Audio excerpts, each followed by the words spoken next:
میں سوال کرتا ہوں اسی امید کے ساتھ یہ کل ہم اختتامی گفتگو کر لیں گے انشاءاللہ۔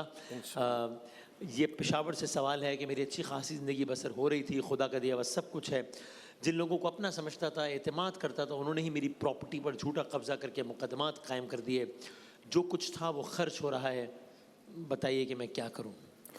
بسم اللہ الرحمن الرحیم، صلی اللہ علیہ وعلی آلہ واصحابہ وبارک وسلم۔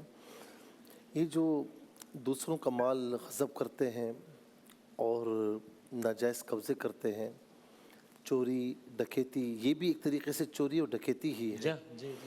اچھا، آج ذرا سا آپ دیکھیں کہ جس طریقے سے آندھی آئی اور ایک دم سب کچھ الٹ پلٹ ہو گیا، تو میں سوچتا ہوں کہ پچھلی اقوام پر جو عذاب آتا ہوگا، کس طریقے سے آتا ہوگا، کیا ہوتا ہوگا، اور وہ ہم سے کتنی قوت والی قومیں تھیں۔ جی اللہ رب العالمین نے ملیہ میٹ فرما دیا، یہ حبیب علیہ السلام کا صدقہ ہے کہ اجتماعی عذاب نہیں آتا، لیکن اللہ رب العالمین ہمیں جھلکیاں ضرور دکھاتا ہے۔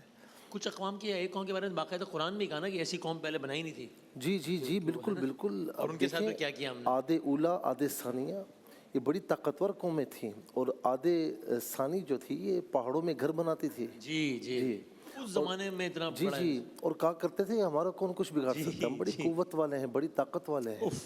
لیکن اللہ رب العالمین نے پھر ایسا کیا کہ روایت میں ہے کہ جب وہ مرے ہوئے پڑے تھے نا، ایسا تھا جیسے کھجور کے درخت ہوتے ہیں نا، لمبے، یوں آپ زمین پر بے حس بے حرکت پڑے ہیں۔ تو اللہ رب العالمین سے ڈرنا چاہیے اور اس کے عذاب سے ہمیں پناہ مانگنی چاہیے، اور لوگوں کا جو حق ہے وہ ہم دبانا تو دور کی بات ہے، ذرا سا بھی حق ہو تو اسے ہمیں ادا کرنا چاہیے۔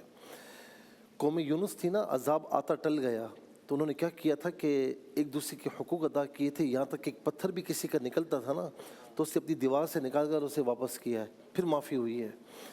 تو بہرحال یہ ظاہر ہے کہ گھر کا معاملہ نہیں ہے، یہ کئی فیملیز کا معاملہ ہے، کئی لوگوں کا معاملہ ہے۔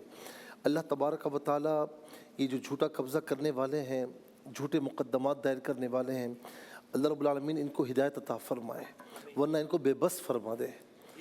جی، یہ میں وظیفہ میری بہن عرض کر رہا ہوں کہ ایک تو نمازوں کی پابندی کرنی ہے، دوسرا سورہ فتح کی پہلی آیت ہے، اِنَّا فَتَحْنَا لَكَ فَتْحًا مُبِينًا، کہ بے شک ہم نے تمہارے لیے روشن فتح فرما دی۔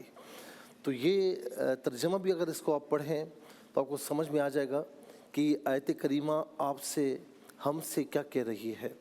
اس کو ہر نماز کے بعد 7 مرتبہ پڑھیں، اول آخر 3 مرتبہ درود شریف پڑھیں، اور خود بھی دعا کریں، کوشش بھی کریں۔ اللہ رب العالمین انشاءاللہ ان کو خیب و خاص فرمائے گا میرے بھائی، اور اللہ رب العالمین جو بھی آپ پر جھوٹے مقدمات ہیں انشاءاللہ اس میں بھی انہیں ناکامی ہوگی اور آپ کو کامیابی نصیب ہوگی۔ یہ جس کا بھی مسئلہ ہو، کیسی پریشانی کیوں نہ ہو، یہ پڑھ سکتے ہیں، کسی اجازت کی کوئی ضرورت نہیں ہے۔